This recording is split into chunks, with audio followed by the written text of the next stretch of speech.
Welcome to the Corona Correction series in association with Refinitiv. I'm your host, Roger Hirst. Now, we've seen an absolutely stunning decline in almost every major macroeconomic metric over the last couple of months. Jobs and personal expenditures in the US have been particularly badly hit.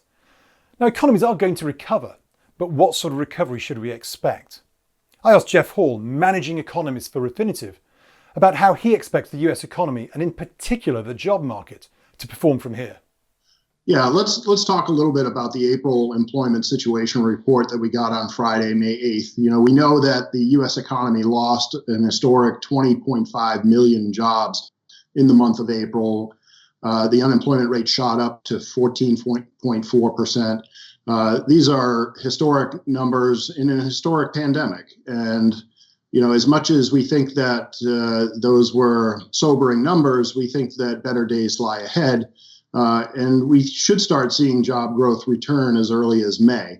We don't think that we're going to get back to full employment for at least 2 years. Some have estimated as long as 10 years. We're more optimistic than that.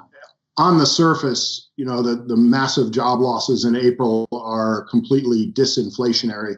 And the Fed has to guard against the set of disinflation and disinflationary forces and inflation expectations falling off a cliff. They've done that already.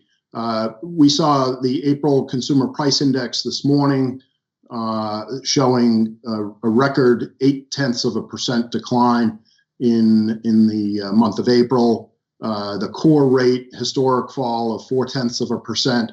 Again, we don't expect those numbers to be repeated.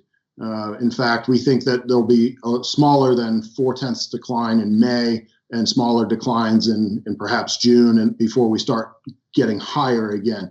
So if the Fed, as we do, takes the disinflationary forces as temporary, a function of the COVID pandemic, then there is no long-run implication for monetary policy. So we would not expect the Fed to move toward negative rates based on the short-term inflation outlook, even though that's what the market is starting to price in. There is one thing that came out this morning. The National Federation of Independent Business had its Small Business Optimism Index that fell another 5.5 points in April.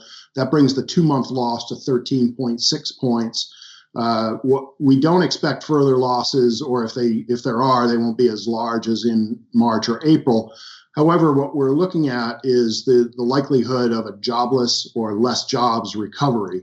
Why I say that is expectations for the outlook for 6 months ahead for the economy is quite good. That index rose 24 points in April to 29, the highest it's been in 18 months.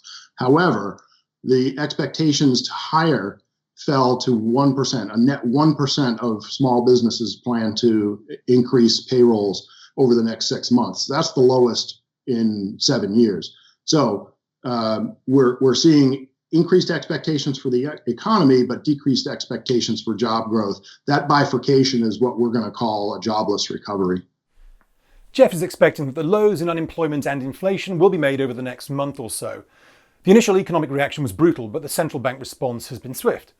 Demand destruction has put significant downward pressure on inflation, but Jeff does not expect to see inflation fall as far as it did during the great financial crash. He does, however, expect the job market to take some time to regain its former level, in what will be a jobless recovery that echoes the slow rebound in employment that we also saw after the last crisis.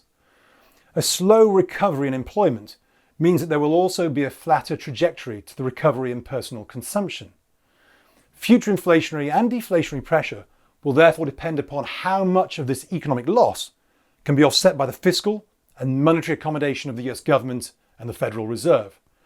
The willingness of policymakers to do yet more could be the defining factor in how quickly the macro data picks up from here. We'll see you later with another update.